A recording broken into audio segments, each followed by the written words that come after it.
Olá, queridos amigos, queridas amigas que acompanham o nosso programa Semeando Espiritualidades, Diálogo e Crítica. Estamos aqui de volta e saudamos a todos os que nos assistem aqui do canal Paz e Bem e também da Associação Brasileira de Pedagogia Espírita e da Universidade Lírio-Pampédia. Estamos todos nessa parceria para esse programa. E hoje nós temos aqui uma pessoa especialíssima, interessantíssima, que tem uma história de vida muito bonita, né? De uma guerreira, que é a Maria Villani, né? Que é filósofa, professora, educadora popular, poeta, ativista do CAPS Arte, que ela vai explicar o que é, né? E nada menos do que a mãe do Criolo, esse grande cantor, compositor, que todos nós gostamos. Seja bem-vinda, Maria. Tudo bem com você? Muito obrigada pelo convite, pela acolhida. Um bom dia. Seja muito bem-vinda e nós vamos começar, como a gente sempre pede para os nossos entrevistados, para que conte um pouquinho da sua história de vida, e a sua história de vida é muito interessante, né? De onde você veio, onde você chegou, onde você está, o que você faz, né?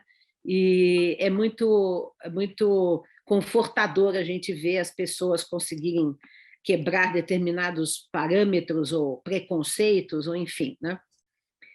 Conte para a gente, Maria. Vou contar. De onde eu vim? Eu vim de um lugar que hoje é muito bonito, cheio de vida, cheio de turistas, que se chama Fortaleza, capital do estado do Ceará. Adoro, eu já estive lá várias vezes, gosto muito. Mas nos anos 50 a coisa não era assim, não. E nos anos 60 também não era assim, né? E a grande maioria das pessoas, principalmente dos jovens, elas não queriam ficar lá por causa da sobrevivência, né? E comigo e com meu companheiro não foi diferente. A gente buscou um lugar onde fosse propício o sustento, né? O sobreviver, né? Porque nós, das camadas mais pobres, a gente sobrevive só, né? Então, eu vim, logo no início, eu fui morar na Zona Leste, de São Paulo. São Paulo, depois eu mudei aqui para a Zona Sul e me estabeleci no Grajaú, que é um bairro muito populoso, e está muito bonito também, está cheio de arte, beleza, mas que também na época que eu cheguei não era assim. Nós não tínhamos asfalto, nós não tínhamos saneamento básico, nós não tínhamos creche suficiente para os nossos filhos. Enfim, nós tínhamos escolas com filas enormes, onde os pais passavam uma noite na fila para conseguir uma vaga. Então, essa era a realidade. E hoje, Grajaú eu digo que é um país, porque está muito bonito. E esse resultado aí significa a união das pessoas e o reconhecimento do seu próprio talento, das suas capacidades, né? E o juntar-se para essa atualização transformou o Grajaú num bairro extremamente rico de cultura, de arte, de beleza, de afeto. Quer dizer, a comunidade se mobilizou, né? A comunidade se mobilizou, né? Isso. E você, quando veio para São Paulo, você teve 5 filhos, né? Você já Sim. tinha os 5 filhos ou nasceram aqui? Nasceram todos aqui, em São Paulo. E como é que foi essa vida? Porque você foi estudar mais tarde, né? Sim, bem mais tarde. Foi muito difícil, porque eu não tinha ninguém aqui, não tinha família, era uma cidade estranha, um clima completamente diferente, o avesso do avesso, como diz Caetano. Exatamente. Então, assim, muito frio, muito frio, poucos agasalhos, sem cobertores, sem conforto nenhum. Então, foi uma luta muito árdua, muito desigual, né? Mas, enfim, a gente está na vida para sobreviver. Na realidade, a gente está na vida para viver. Então, pelo menos sobreviver, né? Mas agora você vive, né? Você vive, porque você vive cercada de arte, de poesia. Você é uma poeta. Agora nós vamos querer que você recite aqui algumas poesias suas, né? Para a gente degustar aqui no na nossa entrevista, né? Você tem razão. Hoje é muita arte, muita beleza, muita magia, muito afeto. Graças a Deus, tudo isso é maravilhoso. Mas as cicatrizes Ficam. é tanto que eu não gosto dessa palavra superação, porque eu acho que ela em si não existe. Eu acho que existe um desejo, é uma vontade alheia à nossa vontade, que nos move, nos instiga e nos faz caminhar, né? Mas a superação em si, para mim, ela não existe. Eu acredito na superação assim quando acontecem os fenômenos naturais na nossa vida, como perdas, doenças, enfim, isso a gente supera, porque são coisas inevitáveis. Sim. Estão além da nossa capacidade até de compreender. E de Então, mudar, né? E de mudar. não cabe a nós. Mas aquilo que está dentro das possibilidades do humano, da vontade política, né? Da ética, do amor ao próximo, não no sentido religioso do termo, mas por pertencermos à mesma espécie. Então, isso a gente não supera, porque é inconcebível o abandono, o descaso, o preconceito, a discriminação e essa falta de empatia. Sim. Então, isso é inconcebível, é inconcebível. Então, isso a gente não supera. E não pode superar enquanto também existir tudo isso no mundo, né? Tudo isso, mesmo que um ou outro tenham conseguido sobreviver, há muitos que não conseguem, né? E há muitos que morrem no caminho, muitos que perdem as condições no caminho, e ainda há muita injustiça, né? Estamos vivendo, especialmente no momento no Brasil, que a fome voltou, que a injustiça aumentou, a desigualdade se aprofundou, né? Então, de fato, a gente não pode se conformar com isso, né? Sim. E me conte um pouco, que assim, eu sou educadora, né? Então me interessa muito o aspecto da educação. Você se dedicou e se dedica ainda à educação? Me conta um pouco dessa sua caminhada na educação. Eu me dediquei à educação e a educação se dedicou a mim na escola pública do Estado por quase 25 anos. E hoje a educação e eu caminhamos de mão dadas fora da escola tradicional. Sim.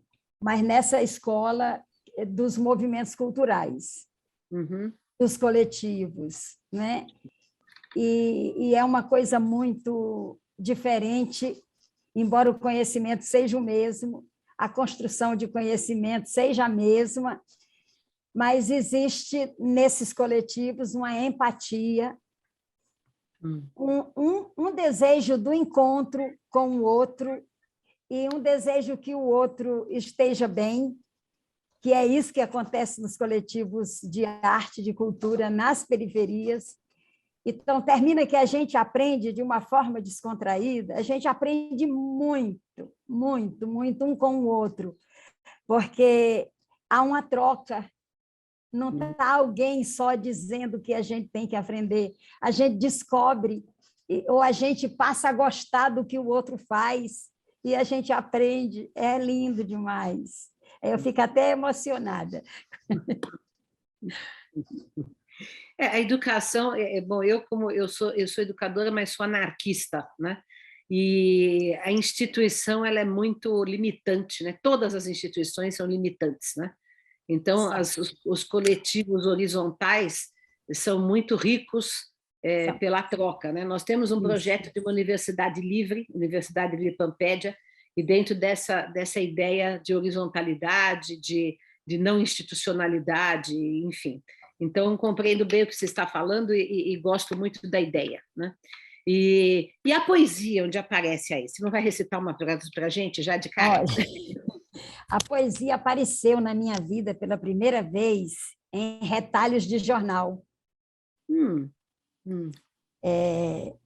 Quando muito criança, eu acho que 8, 9, no máximo 10 anos, a gente ia na bodega, porque no Ceará as pequenas mercearias chama de bodega. Sim. A gente ia comprar alguma coisa, né? E além do embrulho, os vendedores, né, os balconistas, passavam um jornal. E esse jornal, esses retalhos de jornal foram a minha cartilha. Foi ali que eu me alfabetizei, foi ali que a poesia chegou, né? Pedacinhos de poesia. E um dia aconteceu numa compra que um poema apareceu inteiro. E eu agora não lembro o nome desse autor. Ele é aqui de Campinas. Parece que é Barcos de Papel, uma coisa assim, uma coisa linda. Eu achei aquilo, eu vi o barco de papel, eu vi a correnteza da água, eu vi os barcos, aquela imagem do que eu li. Então, ali eu me descobri poeta, porque ali Você ainda era criança, você ainda era criança. Eu tinha uns 10 anos. Olha e ali, quando as pessoas perguntavam o que eu queria ser, poeta, e as pessoas diziam, mas poesia não põe feijão na mesa. Eu ouvia muito isso. Então, a poesia chegou muito cedo na minha vida, mas dessa forma, porque eu não podia, porque até os 8 anos eu tive pai. Perdi o pai com 8, fiquei com familiares por parte de pai.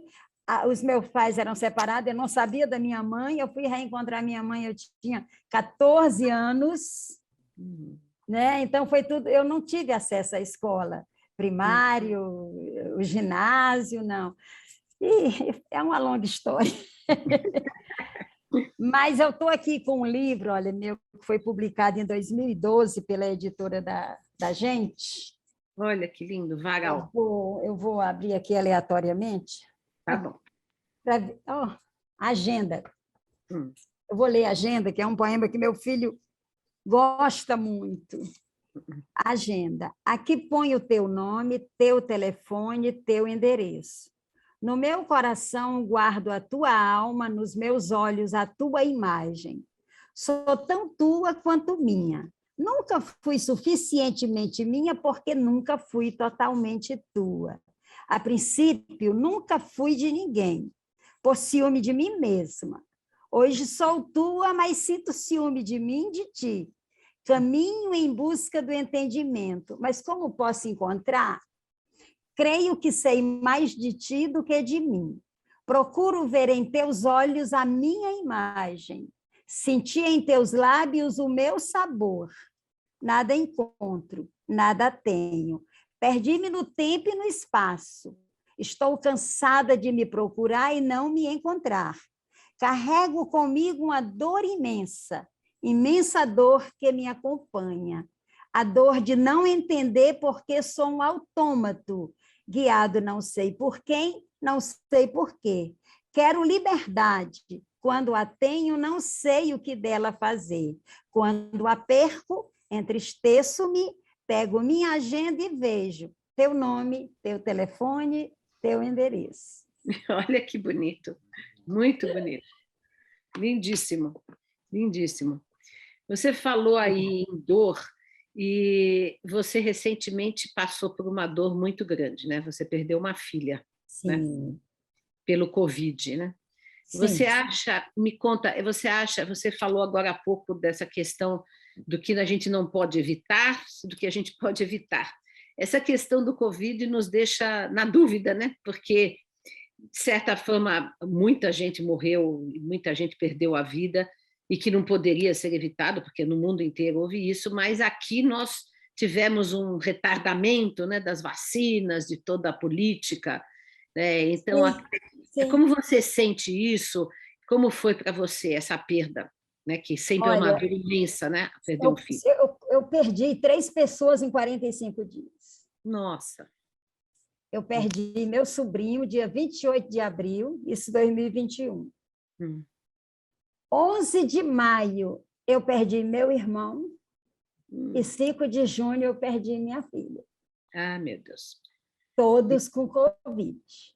Então já era 2021, né? Então, quer dizer, já estávamos num ponto que poderíamos todos estar vacinados, né? E aí, assim, a gente entra numa situação muito difícil. Por quê? Por um lado, tem essa questão de que nós fomos negligentes em relação à vacina, porque nós nascemos nos vacinando, a vida inteira, pelo menos da minha época, nunca questionamos, a mãe levava o filho para vacinar, e a situação no Nordeste do Brasil era extremamente precário. Eu lembro que uma vez meu pai me levou para tomar vacina, eu tinha uns 7 anos, e não tinha agulhas. Era uma agulha para vacinar todo mundo. Nossa. Contra a varíola. Então, o que se fazia? Pegava lamparinas e botava a agulha na chama da lamparina. Para quê? Para esterilizar. Sim. E, às vezes, ela vinha quente no braço da criança. E ninguém questionava, todo mundo ia para a fila tomar vacina. E, de repente, a gente não tem vacina. O mundo ficou polarizado, de repente. Né? Os que são a favor, os que são contra a ciência. Gente, um absurdo, que eu fiquei assim, horrorizada. Como é que pode? Né? A gente tem uma tendência aos polos, né? Ou é a ciência que, se não for científico, não é válido, né? Se a ciência não aprovar, não é válido, ou então a ciência se nega a ciência de uma forma absoluta. Então, eu sinto que muitas mortes poderiam ter sido evitadas, sim. Sim. Né? Então, tem esse lado. Agora, o lado que eu me refiro de que eu vou me resignar, quer dizer, eu pretendo me resignar, lógico que há muita custa de terapia, né? Passar no psicólogo, passar no psiquiatra, tomar psicotrópico, coisa que a gente não tinha o hábito, mas de repente tem, porque eu praticamente surtei, porque quando o hospital me chama para ver o corpo da minha filha, eu pego o telefone para ligar para o meu irmão, porque a gente era ligado, carne e unha, e aí eu lembro que meu irmão já tinha se ido há poucos dias. Então, é muito difícil. Eu sinto em mim que poderíamos ter evitado muitas mortes. Mas eu tento me resignar, porque não tem jeito, minha filha não vai voltar. Ela pode até voltar, mas não nesse contexto. Né? E é muito doloroso, porque a minha filha tinha 38 anos, era mãe solo de um filhinho que tinha 13 anos na época que ela faleceu, uma professora exemplar, né? Uma mãe exemplar, uma tia maravilhosa, tanto que tem sobrinho que ainda não consegue ir na casa que era dela. Porque o amor pela tia era, assim, uma coisa mais linda do mundo, porque ela era muito humana, muito família. E 38 anos a gente nunca se separou. Nossa, é terrível. É terrível. É muito duro, mas aí eu preciso conversar com Deus e pedir para Ele forças para continuar, porque a minha filha deixou 2 filhos para eu cuidar, que é o filhinho dela e o filhinho de 4 patas. Ela me deixou, e esses aí eu tenho que cuidar. E eu tenho que ter forças para cuidar. Então, isso me motiva. E me conte uma coisa, como é que a espiritualidade pode ajudar a gente nesse momento, né? Você falou que conversou com Deus. Você é uma pessoa que tem espiritualidade? Como é que você cultiva? O que você cultiva como espiritualidade? Olha, eu eu não sou uma espírita kardecista ortodoxa, né? Mas eu conheço o espiritismo desde os meus 8 anos. E a minha crença na doutrina espírita, na doutrina em si, me conforma, me consola, porque ela me explica, ela me deu esse conhecimento da imortalidade, da pluralidade das existências, do reencontro. Então, isso me enche de esperança, né? Minha filha também, ela acreditava nisso. Conversamos muito antes dela falecer. Porque a gente sempre falava na pandemia, quem de nós vai ficar? E até conversávamos assim, olha, quem ficar vai ter que fazer isso, aquilo, cuidar disso, não pode deixar a peteca cair. A gente tinha essas conversas, minha filha e eu. Isso é muito importante, a gente conversar sobre a morte, né? Muito importante. Muito importante, porque faz parte da vida, né? Eu entendo que morte e vida são 2 polos antagônicos, mas que se harmonizam. Exatamente. Né? Eles dependem um do outro, não dá para fugir dessa realidade. Daí que vem, assim, a morte na pandemia foram mortes precoces, mas a morte é uma certeza. Sim. Então, por isso que é possível a gente superar. Não superar de ficar feliz, não, a gente vai sempre sentir saudades, mas a gente vai continuar a caminhada, porque a morte faz parte da vida, né? Sim. Agora, eu acredito que abandono, descaso... Isso não faz. Não faz, porque isso basta ter vontade política para sanar essas dificuldades. Né? Exato. E é o que nós não temos muito aqui, né? Exatamente. Maria, eu queria te fazer uma pergunta sobre a juventude, porque você tem uma relação, quer dizer, você tem uma história de ir para a escola mais tarde, você estudou junto com seus filhos na escola, né, na mesma sala de aula. Então, você tem um contato, você teve um contato, além de ter os 5 filhos, depois um contato na vida escolar né, dos jovens ali, depois você virou professora, e também trabalhou com jovens, e até hoje trabalha com jovens nesses projetos que você estava citando. E tem uma ideia geral, assim, que é muito forte. Eu até resgatei um texto que eu achei aí perdido na internet, que tem algumas frases. O cara fala assim, a juventude está perdida, ela despreza a autoridade, não respeita os mais velhos. Aí tem outra frase que fala que... os filhos não ouvem mais os pais, tal. E aí o cara foi citando essas frases, aí ele falou, olha, essa frase é do Platão, de não sei quando, essa frase é de 2.500 anos atrás, essa frase é da... Porque, assim, sempre, todas as gerações adultas sempre acham que os jovens não querem saber de nada, não estão nem aí e tal. E esse é um discurso recorrente, e é até hoje, quer dizer, hoje continua sendo. Mas você que sempre esteve ao lado dos jovens, como que você vê isso? Como que você vê essa força dos jovens e a possibilidade deles transformarem o mundo? Porque os adultos são céticos em relação a isso, e sempre são, todas as gerações são céticas.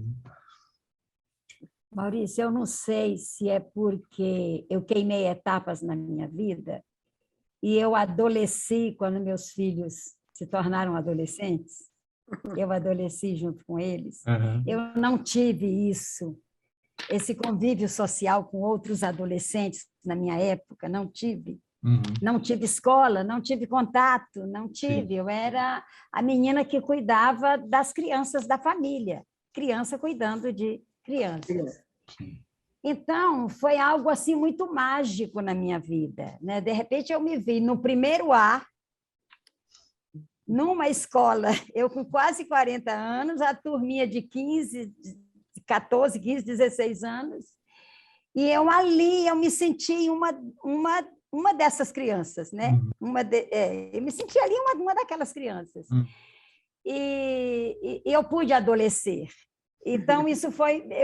nesse adolescer, eu me igualei, vamos dizer assim, a eles, né? Nas dificuldades, na cola, né? Passa cola de português, o outro passa cola de inglês, e vamos fazer festa, né? Então, assim, E eu sempre fui muito assim de ser amiga, talvez porque eu não tenha tido amigos. Então, eu dizia para os meus filhos, olha, do portão para dentro eu sou mãe de vocês, do portão para fora eu sou colega.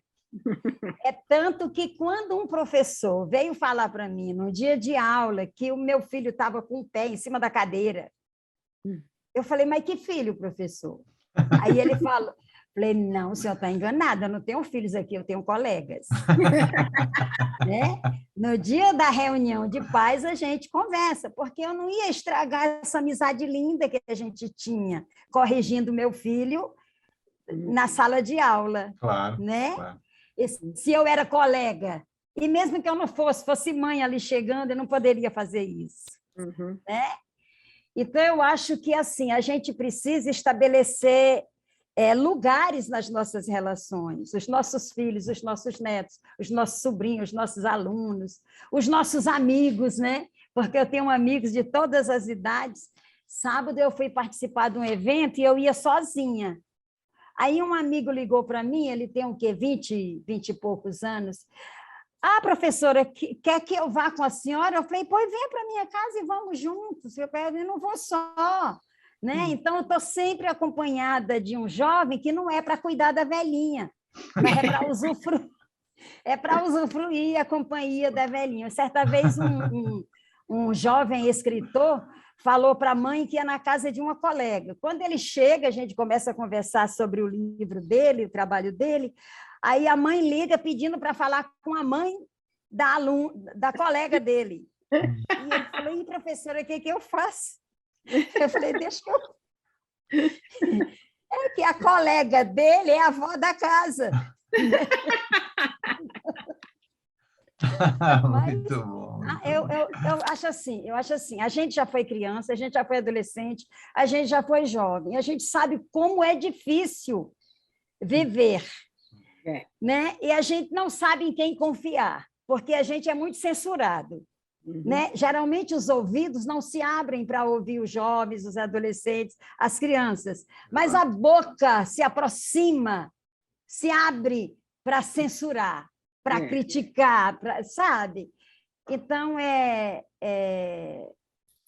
eu acho que a gente precisa tentar se colocar no lugar do outro, mas na acepção do termo. Quando meu neto chegou para mim e falou, eu não quero ir para a escola amanhã, esse que ficou órfão. Eu falei, mas por quê? O que aconteceu que você não quer ir? Então, tentar entender. Ah, é porque eu não estou conseguindo acompanhar as aulas de matemática. Ah, você não está conseguindo acompanhar. Aí se sente um peixinho fora d'água. Está todo mundo acompanhando e ele não. E aí eu falei com ele, não, mas aí você tem que... Aí que você tem que se esforçar. Mas, no mesmo instante, eu ligo para a coordenação e peço ajuda. Está acontecendo isso e eu preciso de orientação, preciso de encaminhamentos, o que tem que fazer? Né? Porque, embora eu seja professora, mas eu estou na condição de responsável por ele, não de educadora dele. Sim. Então, peço orientação aos educadores dele para dizer o que eu tenho que fazer, e eu vou fazer o que eles me mandarem para ajudar meu neto, né? Mas simplesmente não vou dizer você não quer, porque você não quer nada na vida, e tem uma coisa de que você precisa estudar para ser alguém. Então, se a gente já não fosse alguém. Exato. Esse discurso é horrível, né? Agora, você falando assim sobre os jovens, eu me lembrei de uma fala da grande, maravilhosa Cora Coralina, que dizia que ela gostava de estar do lado dos jovens, né? Ela gostava de ficar do lado dos jovens porque ela se sentia viva, alegre, né? Enfim. E ela foi uma pessoa também que se dedicou à poesia, publicou livros muito tarde, né? Depois de velha mesmo, né? Sim. E aí, isso que eu acho que é uma coisa maravilhosa, quando a pessoa consegue, durante uma vida, realizar tanta coisa, né? Porque a verdade é essa, você também está realizando tanta coisa. Lê mais um poema para a gente, vai. Tem um poema seu que fala que jovem cuide para não envelhecer, né? Que é sobre, você está falando para eles. Do Varal, é do Varal também. Leia esse, se tiver fácil aí, que é bonito demais. Está aqui. Você é jovem. Ah, ótimo. Você é jovem. Se você é jovem, não esqueça que a juventude é transitória. Não vá em busca de sonhos e ilusões. Não construa castelos na areia. Se você é jovem, trabalhe e estude com firmeza. Não queira vitória sem luta. Se você é jovem, construa um mundo onde você possa habitar. Se você é jovem, cuide para nunca envelhecer. Ah, que bonito, muito bonito. Muito bom. Muito bonito mesmo. Né? E agora conta para a gente o que é essa Capes Arte. Capes Artes é um oásis no deserto. Então conta para a gente o que é, como que surgiu e o que vocês fazem lá. Então, o Capes Artes ele surgiu no final dos anos 80, mas só foi registrado em 1990, então a gente conta a partir de 19 de agosto de 1990. Nasceu na minha casa. Eu tinha um trabalho com crianças, recreação infantil, e a partir daí eu conheci os pais, que eram artesãos, e aí eu fiz uma reunião com os pais, e a partir dessa reunião a gente montou uma oficina comunitária de artesanato. Aí a gente começou a fazer feiras para vender o artesanato dos pais. E aí, um belo dia, a gente resolveu fazer uma feira grande, e aí a gente foi no bairro procurar poetas, músicos, para animar, e daí nasceu, a gente descobriu que a gente tinha que fazer o centro de arte, porque tinha muita artista na região, né? E eles não tinham um local assim para manifestar a arte, né? Lá no Grajaú tinha gente que vinha para a Praça da República expor telas, cordéis, enfim. E aí eu abri as portas da minha casa, que se transformou nesse centro de arte durante muitos anos. E aí a gente inventou a história de carreata poética, porque o povo do bairro só ficava feliz quando tinha carreata política, campanha política. E aquilo me deixou assim, por quê? Né? E eu falei, vou fazer uma carreata poética para o pessoal ficar feliz e fora do tempo de eleição. E aí a gente fez carreata poética, procissão poética, com andor. Procissão poética, a nossa primeira procissão poética da carreata poética, era um evento só, eu pedi para um artista plástico amigo nosso, que a minha casa era cheia de artistas, uma mulher nua, da cintura para cima, sentada num livro aberto, com os dizeres A Poesia Pede Socorro. E nós saímos pedindo socorro para a poesia, meu Deus, escondendo um andor do padre, né? Porque se o padre visse... Muito bom. Então, fizemos teatro de rua, cordel na rua, circo na rua, porque nós tínhamos um grupo de circo. Inclusive, a minha filha, essa que faleceu, era a protagonista da turma da Xarel, ela era circense. Então, ela era contorcionista, dançarina do grupo. Então, a gente fez recitais, o que o pessoal chama de sarau hoje, a gente chamava de recitais, noite litero musical, tudo isso era na minha casa. Legal. Né? A gente tinha um murinho assim, bem baixinho, disse que o bairro é muito violento, e era um muro bem baixinho, as pessoas chegavam e diziam, professora, a senhora não tem medo de entrar bandido? Eu falei, não, porque eu estou convidando poetas. Uma vez eu botei para fazer a primeira carreata, eu mandei fazer um letreiro e botei no portão da minha casa. Precisa-se de poetas. Vieram 28 se inscrever. Uau! Olha que beleza. Que incrível. Isso é uma coisa que eu penso sempre, sabe? Eu também, como educadora, como que eu faço, promovo às vezes saraus também, que eu chamo de saraus, mas o povo brasileiro tem um talento artístico fantástico, né? Tem. Você faz qualquer tipo de oficina e já sai várias poesias, já sai várias coisas. Né? É uma coisa incrível isso. E não é assim em outros países, eu já morei fora, é uma coisa do brasileiro. Né? Dizem que é. Aí, hoje a gente tem sarau poético, a gente tem rodas de construção de conhecimento, roda de infância, grupos de músicos, de compositores. A gente tem mais de 40 voluntários, que somos todos voluntários. A gente não tem assim, subsídios. Somos nós que bancamos a sede, né? De vez em quando a gente participa de um edital, alguma coisa assim muito tênue, né? Mas assim, o grosso mesmo são dos voluntários. São os voluntários que pagam aluguel, pagam água, pagam luz, se reúnem na hora de fazer a festa. E nós nunca fazemos festa sozinhos. Nós chamamos os outros coletivos. É aí que está a riqueza e a boniteza, como diz Paulo Freire, porque a gente não faz nada só. A gente convida os outros coletivos para pensar, para produzir, para atuar, né? Então, é assim, o dia da carreata poética é o dia da doação do artista, a doação dele à arte. Então, ninguém paga nada, ninguém ganha nada, e a sociedade ganha um evento de 12 horas. Olha Uau, que beleza. que legal. Nossa Senhora, que beleza.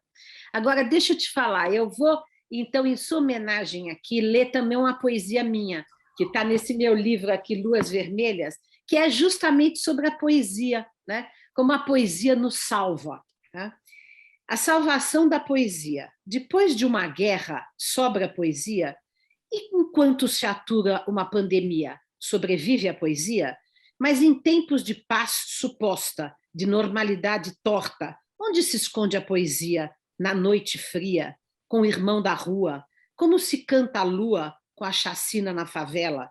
A poesia onde se esgueira ante a criança abusada, ante o pobre sem beira e a mulher espancada? Onde se acha a poesia quando a natureza anda abatida? A poesia corre enlouquecida, ávida de flores e de delicadezas. A poesia grita proezas para reclamar justiça e humanidade, para ensaiar beleza e eternidade. Apesar dos pesares, a poesia persiste, avista estrelas na noite triste. Abre-se em mares de pranto reparador. A poesia pode gemer de dor, mas ainda nos salva do destempero, abranda o desespero e nos faz tecer a cada dia um caminho de certo alvorecer. Então, é isso que vocês estão fazendo com a poesia. Coisa linda, que lindo, é isso mesmo. A poesia resiste. A poesia resiste e, por meio dela, nós resistimos. Exatamente, exatamente. Agora, não é à toa que, no meio de tudo isso, cresceu e brotou um talento como o do seu filho, né? Crioulo. Como é que foi isso? Conta para nós do ponto de vista da mãe agora, né? Assim, é uma via de mão dupla, né? Porque eu aprendi muito com meus filhos. Muito, muito. Eles me ensinaram muito. Inclusive a colar na escola. É muito bom. E assim, essa coisa do colar foi uma lição para mim. Tanto quando eu me tornei professora, eu tinha uma avaliação por bimestre, tinha várias, mas eu tinha uma que era a base de cola. Eu deixava bem claro, essa pode colar, tragam tudo que vocês puderem consultar, né? Mas eu usava o termo colar para poder aguçar, deixar o pessoal feliz. Essa professora é da hora, meu. Então, vamos. Mas, assim, eu aprendi muito com meus filhos. Então, são 5 filhos, 4 que Papai do Céu mandou pelo meu ventre e uma que eu fazia um trabalho de recreação infantil no orfanato e me apaixonei por uma menina e carreguei para mim, né? Que é a mãe dos meus netos, que eu amo assim de paixão. Tenho 9 netos. Que beleza. E assim, eles foram criados nessa efervescência de muita poesia. Eu gostava muito de ler em casa, em roda, né? E o meu filho mais velho, o professor Cleiton, ele diz que ele aprendeu a gostar da leitura, que ele hoje é um professor, é um escritor, compositor também, só que ele elegeu o magistério como foco da vida dele, né? E ele diz que foi o fato da gente ler junto. Uhum. E quando a gente ia ler, eu sempre pedia para eles interpretarem. E era porque eu tinha dificuldade. Então, eu acreditava que, como eles iam para a escola e eu não, eles tinham mais condições do que eu de entender. Então, a gente lia e eu pedia para eles explicarem. Então, assim, eu terminei aprendendo muito com eles, né? Por isso que eu digo que foi uma via de mão dupla. A gente deve estar sempre pronto para aprender, porque quando a gente se abre, aí as crianças mostram realmente o potencial delas, né? Então, eles foram criados vendo, olha, sanfona, violão, sapatilha porque lá em casa era o lugar de ensaio.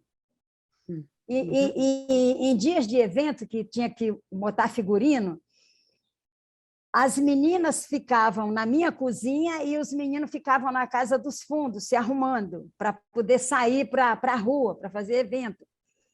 Mas tudo isso é muito bonito hoje, mas na época não era, não, porque tinha mães que não deixavam os filhos ficar comigo, porque eu era uma mulher que vivia na rua. Uma vez eu promovi um evento, que era o tempo da lambada, que era a lambada em prol da lombada, que estava tendo muito acidente na rua, tinham asfaltado há pouco tempo, e eu fui colher assinaturas para conseguir lombada, então chamei as meninas para dançar lambada. Para quê? Eu fiquei desonrada, né? Então, é bonito agora, mas na época era tudo muito difícil, né? Então, eles se criaram nessa vida. Dentro de casa tinha poesia, tinha música. Uma vez, um músico do bairro ia viajar e falou, professor, eu só confio na senhora de deixar a minha sanfona. Nossa, eu guardei essa sanfona num lugar assim que eu achei que ninguém ia achar. Aí eu saí, quando eu voltei, escutei pessoa tocando Asa Branca. Eu falei, meu Deus, o que está acontecendo? Era o meu filho, que nunca tinha visto uma sanfona na vida, que é o professor Cleide, tocando Asa Branca. Eu falei, meu filho, como é que você conseguiu? Ele disse, não, eu já vi o homem tocar, então eu toquei. Né? E eu não tive condições de botar meu filho para estudar instrumentos.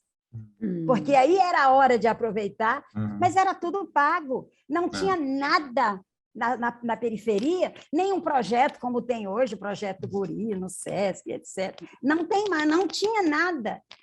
E com o Kleber, né, o Criolo, não foi diferente. Né? A gente lia muito, a gente participou de concurso de poesia juntos. Era muita. A gente não tinha assim, sofá na sala, porque era muito caro um sofá.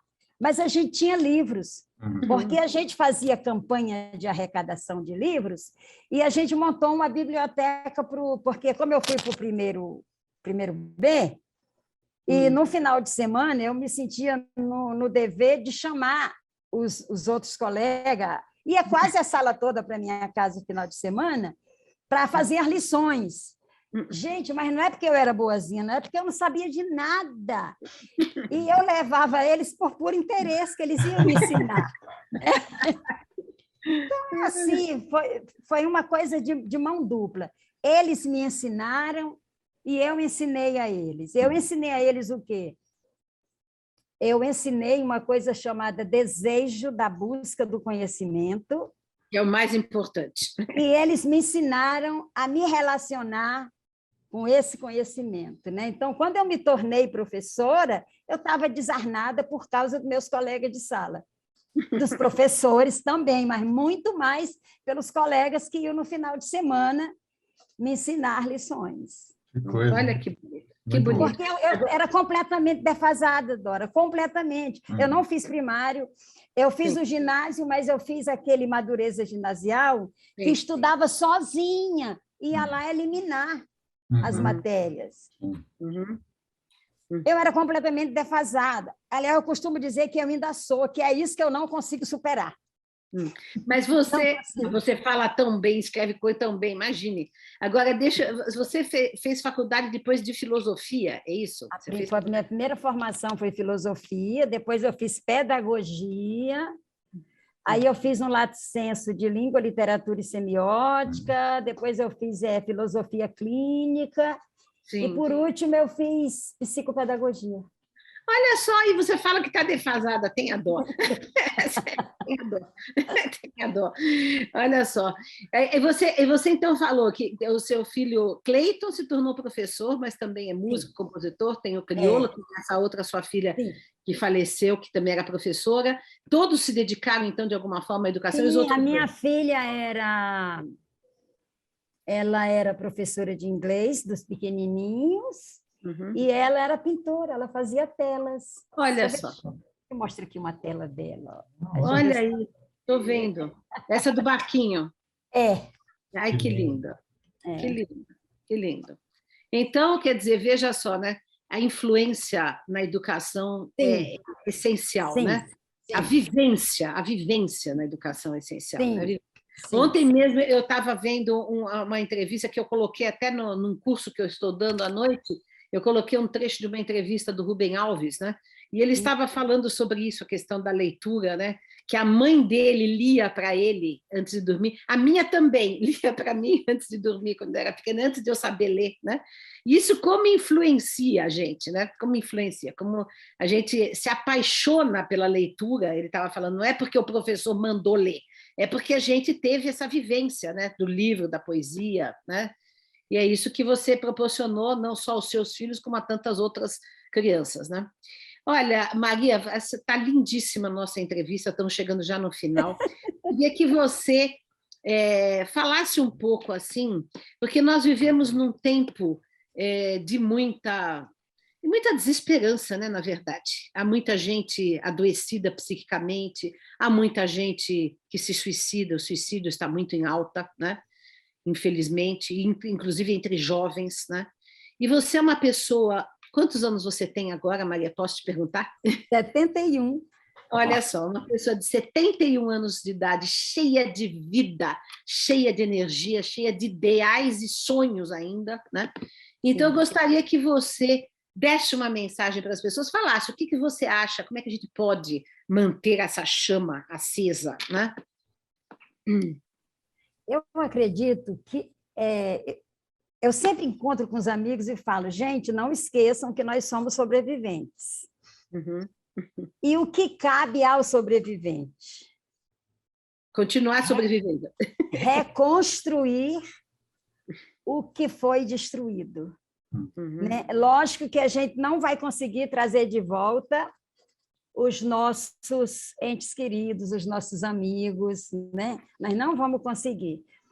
Mas nós devemos nos empenhar para cuidarmos uns dos outros. Sim, sim. Uhum. Porque a humanidade é uma só. Sim. A gente está separado por uma questão didática lá do Criador. Sim. Mas a gente é uma substância só, vamos dizer assim.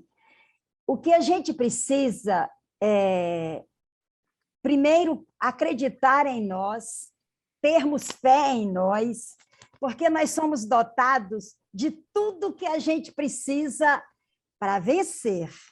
Uhum. E vencer não é arranjar um bom emprego, não é se tornar um grande escritor, um grande engenheiro, não. Vencer significa contribuir para que a felicidade habite a nossa vida, a nossa cidade, o nosso país, não é? Para que a gente para a gente ser feliz, que a felicidade é um estado de espírito, não é o tanto de coisas que você possui, mas é a valorização daquilo que você possui, né? Então, quando eu digo eu tenho 5 filhos e 9 netos, a minha filha se foi, mas eu continuo tendo ela é minha filha, né? É minha filha. E os 9 netos. Uhum. Domingo passado estavam 7 dos netos aqui na minha casa. Então, não tinha nada demais assim para atrair, mas tinha o sorriso, o abraço, o carinho. Estava brincando com a minha neta, que estava com a roupa toda rasgada, não sei porque o pessoal compra roupa rasgada.